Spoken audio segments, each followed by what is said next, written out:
चीर के बहा दे जो लहू दुश्मन के सीने का, वही तो मजा है दोस्त फौजी बन के जीने का।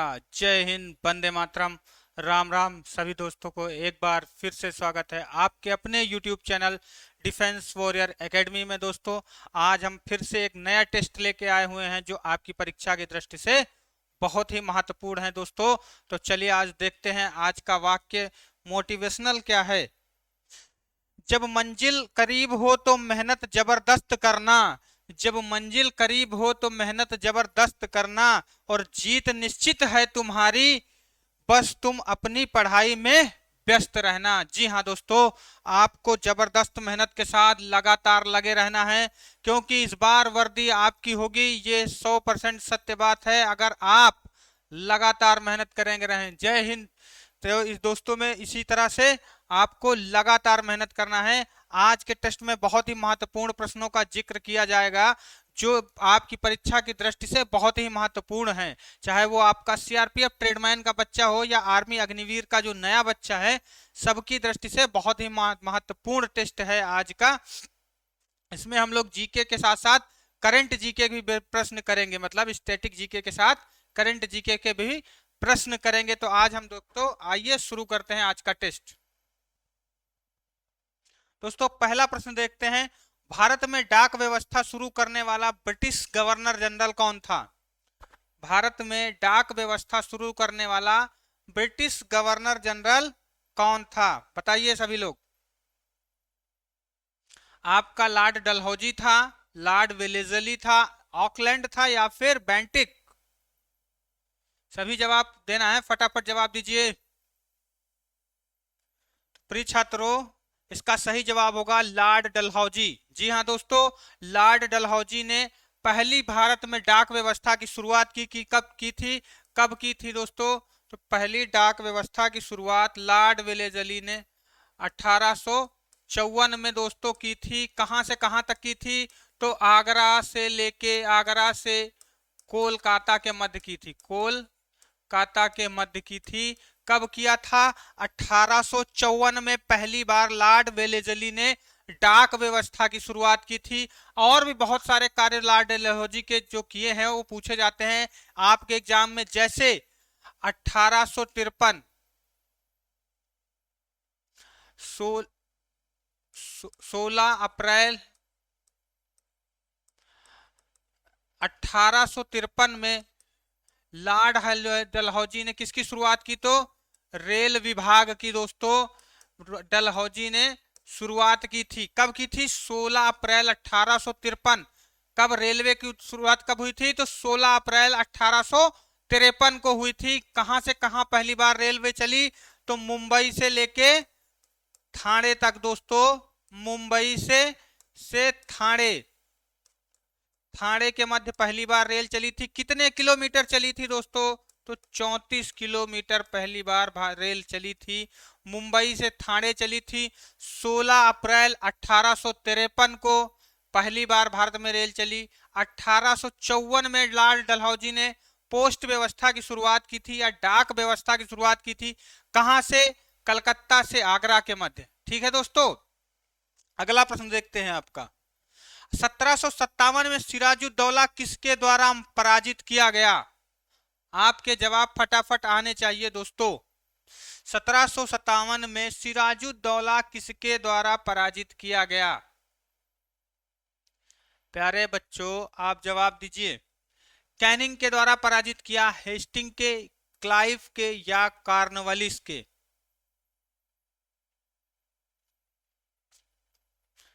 जी हाँ दोस्तों, इसका सही जवाब हो जाएगा क्लाइव। 1857 सॉरी 1757 में क्लाइव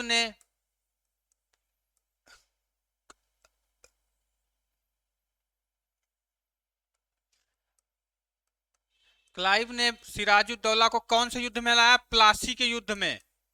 प्लासी के युद्ध में हराया।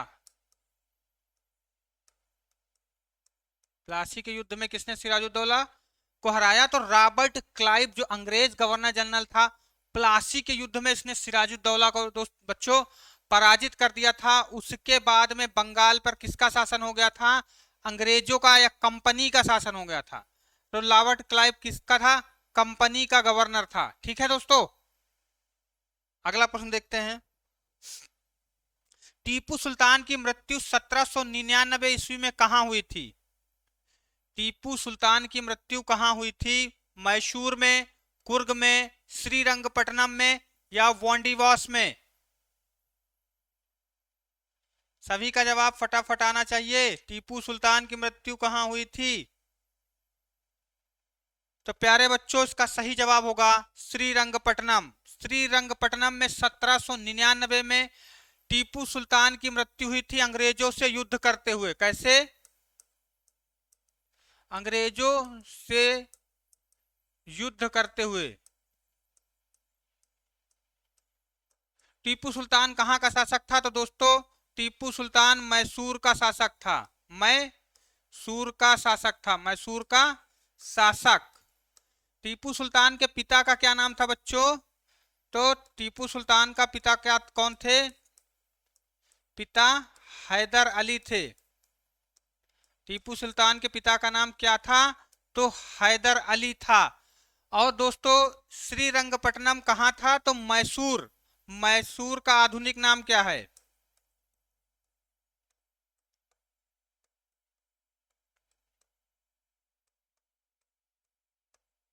आधुनिक नाम क्या है दोस्तों? तो कर्नाटक है। कर्नाटक का दोस्तों पुराना नाम क्या था? तो मैसूर कर्नाटक का पुराना नाम था। ठीक है, समझ में आया बच्चों ना? अगला प्रश्न देखते हैं। मेगस्थनीज की पुस्तक का क्या नाम है? मेगस्थनीज की पुस्तक का क्या नाम है? प्यारे बच्चों आप जवाब दीजिए। अर्थशास्त्र, ऋग्वेद, पुराण या फिर इंडिका?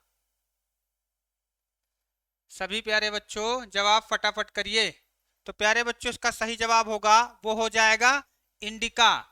मेगस्थनीज ने किसकी रचना की थी? तो दोस्तों इंडिका। इंडिका में क्या है दोस्तों? तो तत्कालीन मौर्य शासन का वर्णन है दोस्तों। तत्कालीन मौर्य शासन का वर्णन है किसमें? इंडिका में। इंडिका के किसने लिखी है? तो मेगस्थनीज ने लिखी है।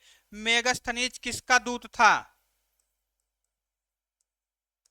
राजदूत था किसका? सेल्यूकस निकेटर का।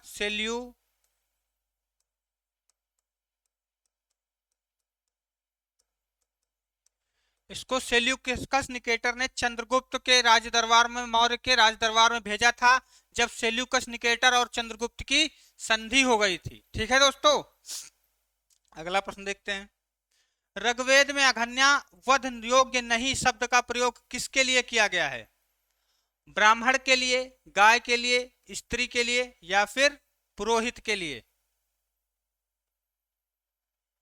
तो इसका सही जवाब होगा बच्चों गाय के लिए। ऋग्वेद में अघन्या शब्द का प्रयोग गाय के लिए किया गया है। गाय को बेचने या वध करने योग्य नहीं माना गया है। इसके लिए मृत्यु दंड की सजा का प्रावधान किया गया था ऋग्वेद में। ठीक है दोस्तों, अगला प्रश्न देखते हैं। ऋग्वेद में कितने सूक्त हैं? ऋग्वेद में कितने सूक्त हैं?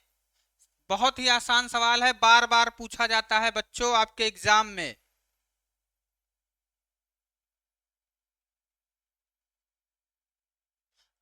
बताइए।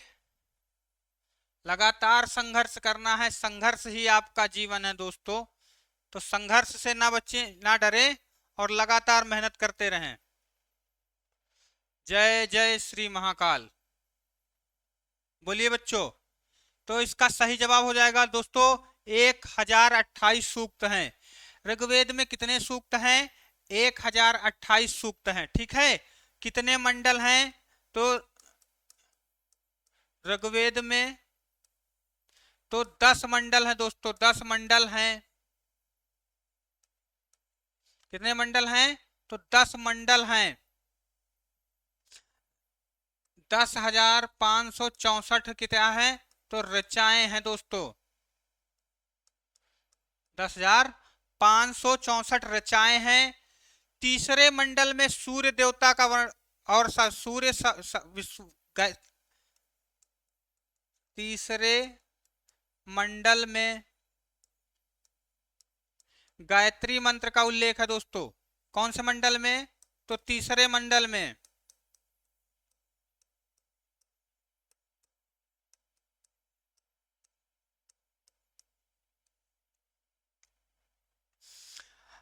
ठीक है, अगला प्रश्न देखते हैं। भारत के संविधान सभा गठित करने का आधार क्या था? सभी लोग बताएं जवाब। भारत की संविधान सभा गठित करने का आधार क्या था? भारतीय राष्ट्रीय कांग्रेस आंदोलन का प्रस्ताव, कैबिनेट मिशन प्लान 1946, भारतीय स्वतंत्रता अधिनियम 1947 या भारतीय डोमेनियन के प्रांतीय राज्य विधानमंडल के प्रस्ताव? इसका जवाब फटाफट सभी लोग को देना है, तो समय ज्यादा नहीं। इसका सही जवाब हो जाएगा बच्चा cabinet mission plan 1946। Cabinet mission plan 1946 के ही भारत को संविधान गठन करने का अधिकार बना। कैसे बना? वयस्क मताधिकार के रूप में, के आधार पर।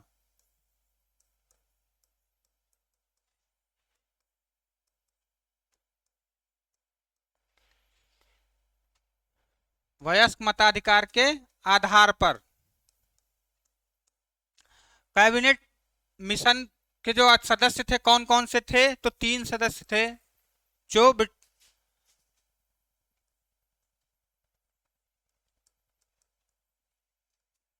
पैंथिक लॉरेंस,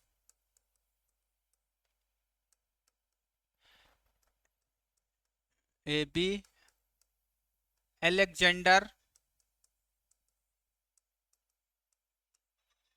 और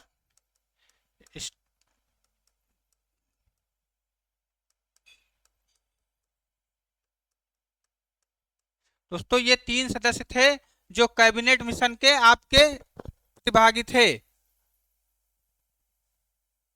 1 बाइट बनता है, 1 बाइट कितने में बनता है दोस्तों? 8 बिट में बनता है, 16 बिट में बनता है, 32 बिट में बनता है या फिर 64 बिट में बनता है? प्यारे बच्चों सभी को जवाब देना है, 1 बिट कितने में बनता है? जल्दी फटाफट जवाब करिए सभी लोग। तो इसका सही जवाब हो जाएगा 1 बाइट बराबर कितने बिट होता है? तो 8 बिट होता है दोस्तों। कितने बिट? 8 बिट होता है। और 1024 बाइट बराबर क्या होता है दोस्तों? तो 1 किलो बाइट होता है, किलो बाइट होता है, या केबी कह सकते हैं आप। ठीक है, और 1024 केबी बराबर किलो बाइट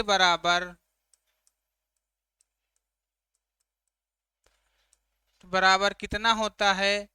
बराबर 1 MB होता है। ठीक है दोस्तों, या मेगाबाइट कह सकते हो, मेगा बाइट, मेगाबाइट होता है। 1024 MB मेगाबाइट बराबर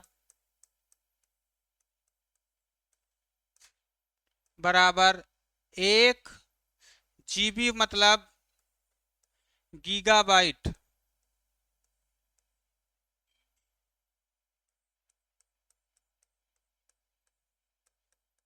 बाइट होता है दोस्तों।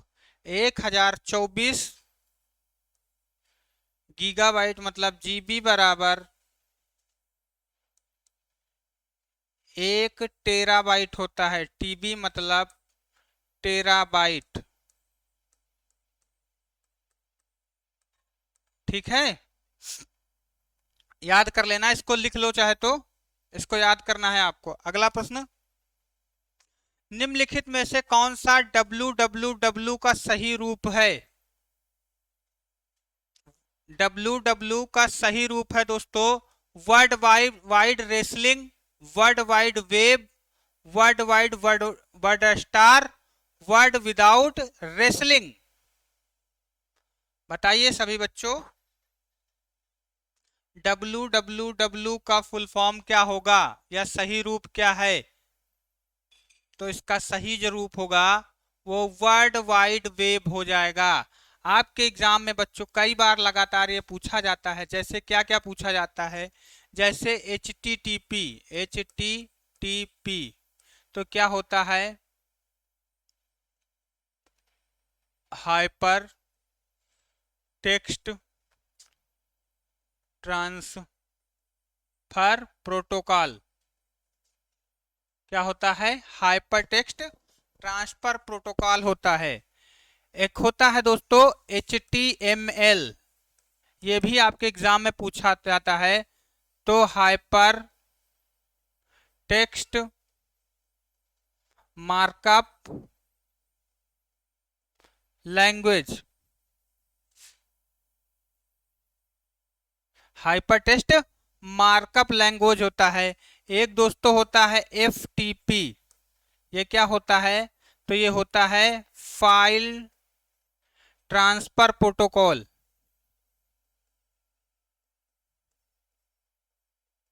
File transfer protocol. एक क्या होता है दोस्तों? SMTP होता है। SMTP इसको क्या कहते हैं?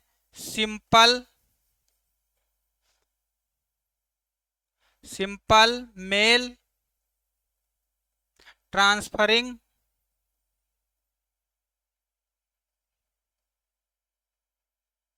For protocol. ये क्या होता है? Simple mail transfer protocol.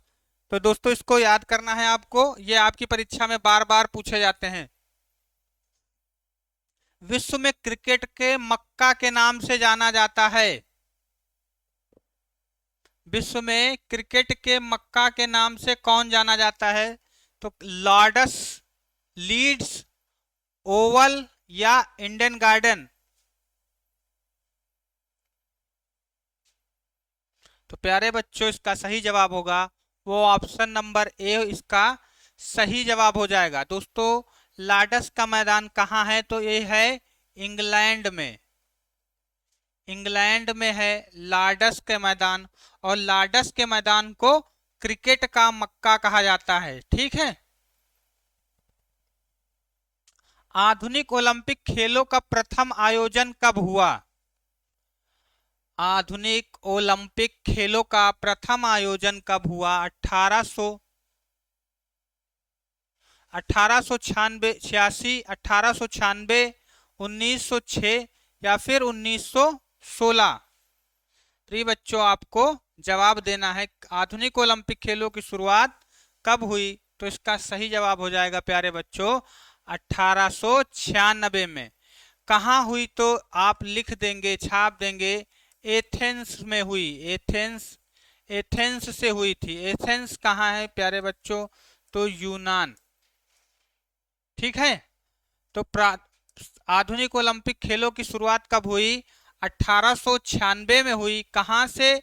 तो एथेंस से हुई थी। ठीक है प्यारे बच्चों। अगला प्रश्न देखते हैं।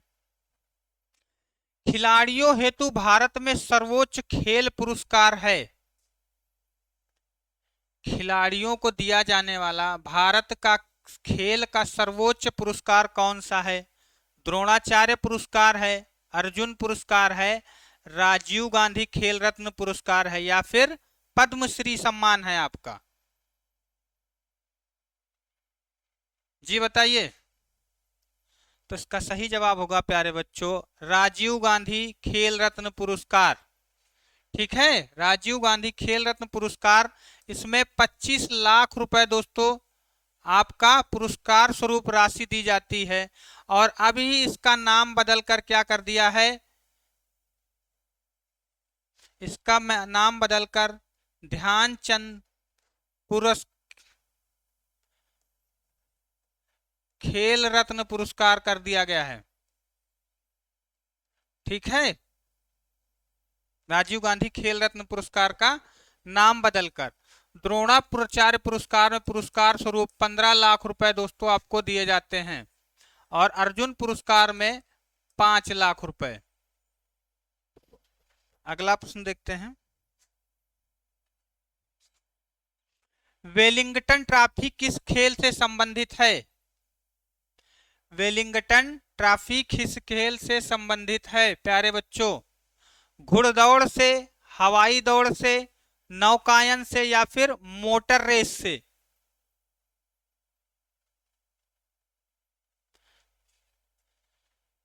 बताइए प्यारे बच्चों, इसका सही जवाब होगा वो नौकायन, इसका सही जवाब हो जाएगा। नौकायन इसका सही जवाब हो जाएगा। वेलिंगटन ट्रॉफी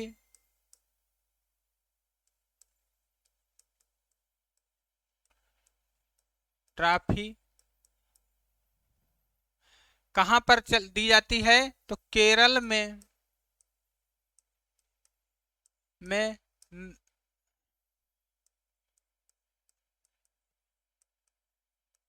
नौकायन प्रतियोगिता होती है, जिसमें दोस्तों कब होती है? तो ओणम के अवसर पर, ओणम त्योहार के।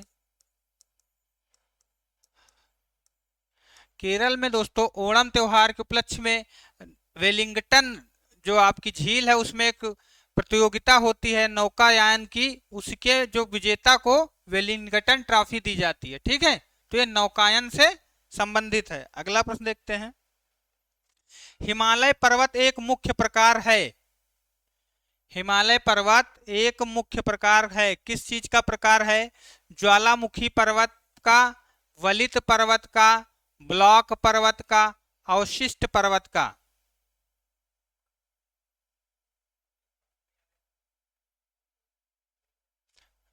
तो दोस्तों इसका सही जवाब हो जाएगा वलित पर्वत। इसका सही जवाब हो जाएगा वलित पर्वत। ऑप्शन नंबर बी इसका सही जवाब होगा। ठीक है दोस्तों, वलित पर्वत वो पर्वत होते हैं जिनका नवीन विकास हुआ है या जो अभी विकास की गति पर हैं।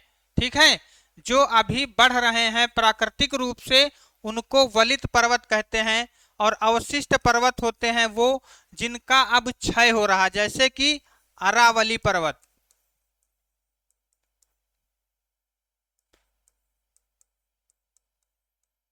अरावली पर्वत श्रेणी कैसी श्रेणी है? वलित पर्वत श्रेणी है जो अब खत्म हो रही है दोस्तों। और वलित सॉरी अवशिष्ट है। और वलित कौन सी है? तो वो हिमालय है दोस्तों। गारो खासी और जयंतिया की पहाड़ियां किस राज्य में हैं? आपकी अग्निवीर की परीक्षा में पूछा गया सवाल है 2021 में कि गारो और खासी की जयंतिया पहाड़ियां कहाँ हैं? मेघालय में है, मणिपुर में है, त्रिपुरा में है या फिर असम में है? तो प्यारे बच्चों इसका सही जवाब क्या हो जाएगा? वो हो जाएगा ऑप्शन नंबर ए, गारो खासी जयंतिया की पहाड़ियां कहां पर हैं? मेघालय में है। इस पर एक जनजाति निवास करती है दोस्तों। कौन सी जनजाति निवास करती है? तो दोस्तों इस पे गारो जनजाति निवास करती है। गारो जनजाति निवास करती है। आपसे पूछा जाए गारो जनजाति कहाँ निवास करती है, तो मेघालय में। कौन सी? गारो खासी जयंतिया की पहाड़ियों पर। ठीक है, अगला प्रश्न देखते हैं। हिमालय के सर्वोच्च शिखर माउंट एवरेस्ट की ऊंचाई कितनी है? 8,200 मीटर, 8,848 मीटर, 8,500 मीटर या फिर 9,000 मीटर? माउंट एवरेस्ट की ऊंचाई कितनी है आपको ये बताना है प्यारे बच्चों। तो इसका सही जवाब क्या हो जाएगा? वो हो जाएगा 8,848 मीटर। दोस्तों दुनिया की सबसे ऊंची चोटी माउंट एवरेस्ट, जिसकी ऊंचाई है 8,848 मीटर। ठीक है, अगला प्रश्न देखते हैं।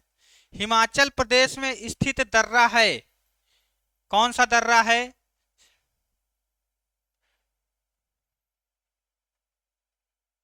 सिपकीला दर्रा, जोजिला दर्रा, नाथुला या फिर जेलेपला?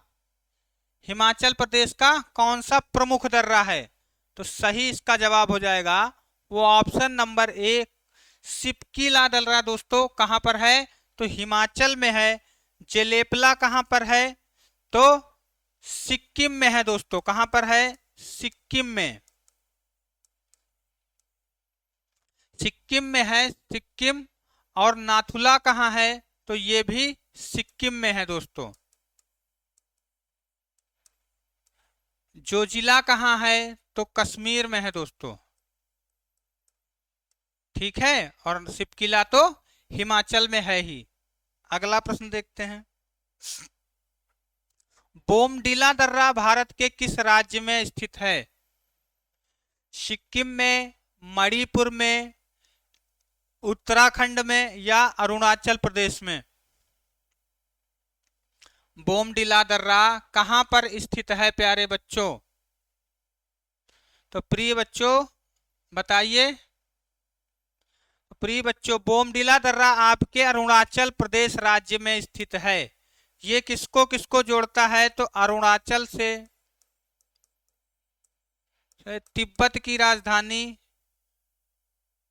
लहासा को। दोस्तों लहासा जो तिब्बत की राजधानी है दोस्तों, तिब्बत की राजधानी लहासा को जीतता है, जोड़ता है किससे? अरुणाचल प्रदेश को। ठीक है, अगला प्रश्न। गंगा एवं ब्रह्मपुत्र की संयुक्त जलधारा किस नाम से जानी जाती है? गंगा और ब्रह्मपुत्र की संयुक्त जलधारा किस नाम से जानी जाती है? पद्मा के नाम से, जमुना के नाम से, मेघना के नाम से या फिर सांगपो के नाम से? प्यारे बच्चों, गंगा की संयुक्त जलधारा किस नाम से जानी जाती है? तो इसका सही जवाब हो जाएगा प्यारे बच्चों मेघना। गंगा की संयुक्त जलधारा मेघना के नाम से प्यारे बच्चों जानी जाती है। ठीक है, जब गंगा गंगा प्लस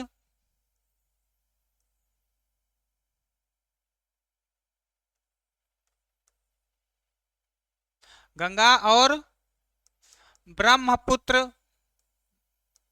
ब्रह्मपुत्र मिलती है दोस्तों, तो संयुक्त रूप से क्या कही जाती है? मेघना के नाम से जानी जाती है। किसके नाम से? मेघना के नाम से। ठीक है, और बांग्लादेश में गंगा को किस नाम से जानते हैं? तो पद्मा के नाम से जानते हैं दोस्तों। किसके नाम से? पद्मा के नाम से गंगा को बांग्लादेश में। ठीक है, और जमुना के नाम से ब्रह्मपुत्र को दोस्तों, ब्रह्मपुत्र को बांग्लादेश में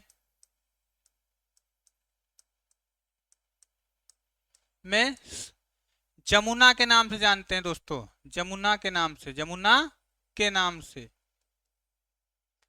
और दोस्तों तिब्बत में ब्रह्मपुत्र को सांगपो के नाम से जानते हैं।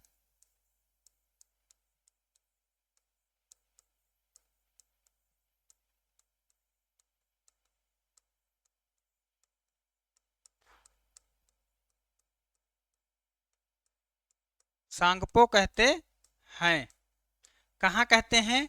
तिब्बत में ब्रह्मपुत्र को क्या कहते हैं? सांगपो कहते हैं दोस्तों। भारत में निम्न नदियों में से कौन सी डेल्टा नहीं बनाती है? भारत की निम्न नदियों में से कौन सी नदी है जो डेल्टा का निर्माण नहीं करती है? गंगा, गोदावरी, महानदी या फिर ताप्ती?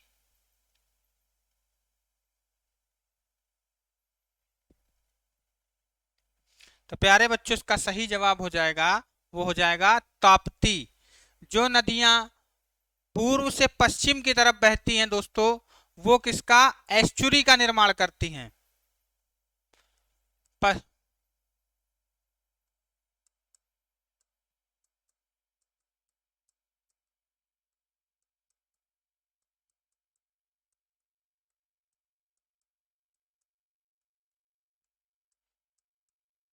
नदियां डेल्टा का निर्माण करती हैं दोस्तों। किसका निर्माण करती हैं? डेल्टा का निर्माण करती हैं। और पश्चिम पूर्व से पश्चिम की ओर बहने वाली नदियां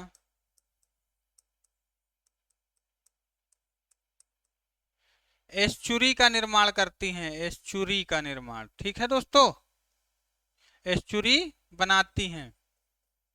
तो दोस्तों गंगा, गोदावरी और महानदी पश्चिम से पूर्व की तरफ की बहती है और ताप्ती नदी पूर्व से पश्चिम की तरह। कौन कौन सी नदी जो एस्चुरी बनाती है? तो उसमें आ जाएगा दोस्तों नर्मदा, ताप्ती, साबरमती, लूनी। जो ये नदियां हैं ये पूर्व से पश्चिम की तरफ बहती हैं। ठीक है दोस्तों, अगला प्रश्न देखते हैं। महानदी, नर्मदा नदी तथा सोन नदियां कहां से निकलती हैं? रामगढ़ गुंबद से, पंचमढ़ी पहाड़ी से, ग्वाल पहाड़ी से, या फिर अमरकंटक पहाड़ी से। सभी को जवाब देना है। कहां से निकलती है नर्मदा और ताप्ती नदियां प्यारे बच्चों? तो आपका सही जवाब हो जाएगा वो अमरकंटक की पहाड़ी से निकलती हैं। कहां से निकलती हैं नर्मदा, सोन और महानदी? तो अमरकंटक की पहाड़ी से। मध्य प्रदेश के अमरकंटक की पहाड़ी कहाँ है दोस्तों? तो ये है मध्य प्रदेश में। कहाँ है? तो मध्य प्रदेश की अमरकंटक पहाड़ी से निकलती हैं। अगला प्रश्न है, मेट्टूर बांध अवस्थित है। मेट्टूर बांध कहां पर अवस्थित है? केरल में, कर्नाटक में, तमिलनाडु में, या फिर उड़ीसा में? सभी बच्चे जवाब दे फटाफट। मेट्टूर बांध कहां पर स्थित है?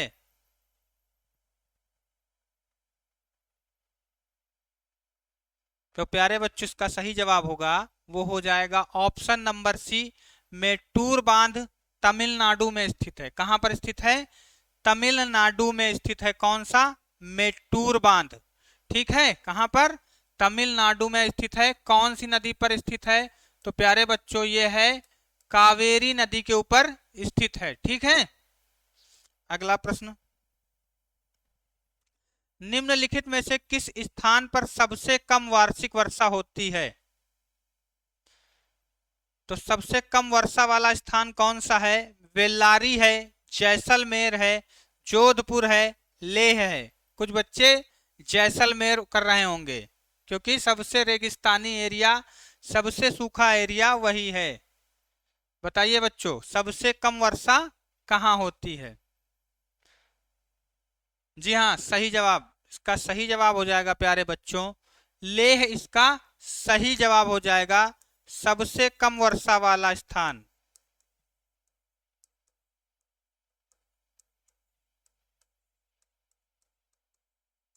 और सबसे ज्यादा कहाँ होती है? तो मासिन राम मेघालय में दोस्तों। कहां पर? मासिन राम मेघालय में सबसे अधिक वर्षा होती है। ठीक है, अगला प्रश्न देखते हैं।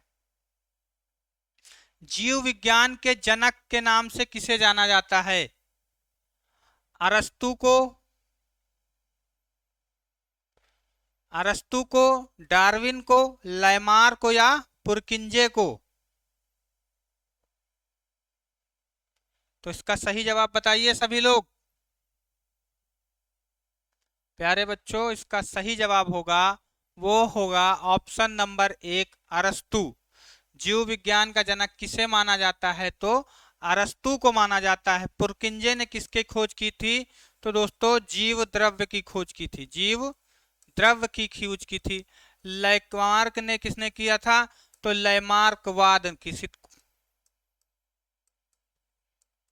लैमार्कवाद ने डार्विन ने क्या किया था, तो विकासवाद का सिद्धांत दोस्तों डार्विन ने दिया है, विकासवाद का सिद्धांत।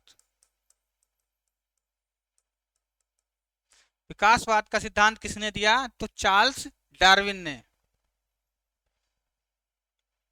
अगला प्रश्न देखते हैं। साग सब्जी उत्पादन करने वाले पौधों का अध्ययन कहलाता है। साग सब्जी उत्पादन करने वाले पौधों का अध्ययन कहलाता है प्यारे बच्चों, क्या कहलाता है, ओलेरीकल्चर, सेरीकल्चर, सिल्वीकल्चर या पीसीकल्चर, क्या कहलाता है। तो प्यारे बच्चों इसका सही जवाब होगा, वो हो जाएगा ऑप्शन नंबर ए, ओलेरीकल्चर। साग सब्जी के उत्पादन करने वाले पौधों को क्या कहते हैं, तो ओरीकल्चर कहते हैं, ओलेरीकल्चर कहते हैं। सेरीकल्चर क्या होता है प्यारे बच्चों, तो रेशम कीट पालन को, रेशम कीट पालन को क्या कहते हैं, सेरीकल्चर कहते हैं दोस्तों, ठीक है। सिल्वीकल्चर क्या किसे कहते हैं, तो वनों के अध्ययन को, वनों के अध्ययन को। और दोस्तों पीसी कल्चर किसे कहते हैं, तो मछली पालन का, मछली पालन को क्या कहते हैं, पीसी कल्चर कहते हैं, ठीक है दोस्तों। ओलेरी कल्चर किसे कहते हैं, साग सब्जी उत्पन्न करने वालों के पौधों का अध्ययन। तो दोस्तों ये थे आज के जो बहुत ही मोस्ट इंपॉर्टेंट प्रश्न। आशा करता हूं आपको वीडियो अच्छा लगा होगा। अगर अच्छा लगा है तो भी कमेंट करिए, अगर कोई कमी लगती है आपको वीडियो में तो उसको कमेंट करिए, बताइए क्या कमी है, ठीक है दोस्तों। अगर आशा करता हूं वीडियो अच्छा लगा हो तो दोस्तों लाइक शेयर और सब्सक्राइब बिल्कुल ना भूलें। मिलते हैं नेक्स्ट वीडियो में, तब तक के लिए जय हिंद।